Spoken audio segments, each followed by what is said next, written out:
Komatireddy brothers పై సంచలన ఆరోపణలు చేశారు మాజీ మంత్రి జగదీష్ రెడ్డి. నడుమంతరపు సిరితో కింద మీద ఆగడం లేదని, కోమటిరెడ్డి సోదరులకు బ్రోకర్లు అని పేరుందని విమర్శించారు. జిల్లా రాజకీయాల్లో వాళ్లంతా వెధవలు లేరని దుయ్యబట్టారు.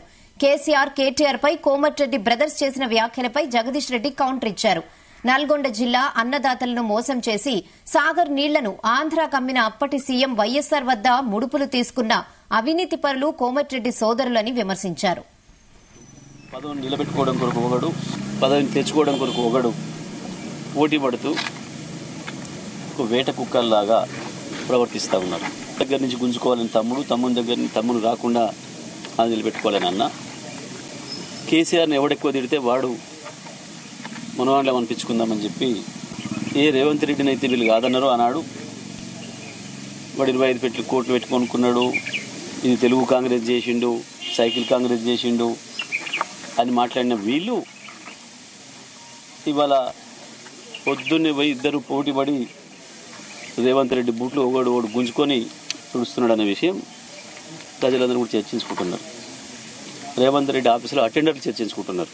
ఇంత గలీజ్ గాన్లు వాళ్ళు కేసీఆర్ గురించి మాట్లాడుతున్నారు, బీఆర్ఎస్ గురించి మాట్లాడుతున్నారు, నా గురించి మాట్లాడుతున్నారు. సిగ్గుండాలి మాట్లాడడానికి. రాజకీయాలని వ్యాపారమయం చేసి దళారీల్లాగా పార్టీని నమ్ముకొని వీళ్ళమ్ముడు పోయి పార్టీని నమ్ముకున్న కాంగ్రెస్ కార్యకర్తల్ని మోసం చేసిన చీటర్సు గివీలు మాట్లాడతారు మా గురించి.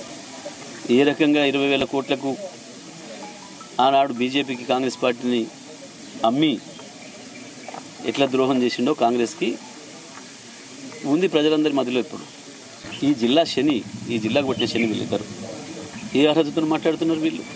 సోనియా గాంధీకి పార్టీ నడిపిస్తలేదని చెప్పాను. రాష్ట్ర ఇన్ఛార్జ్ చేసిన ఆయన కొనేసిండు, రేవంత్ రెడ్డి కొనేసిండు, పైసలు పెట్టని చెప్పాను. ఒక దిక్కు కాంగ్రెస్లో ఉండుకుంటేనే బీజేపీతోని అంటగాగినరు.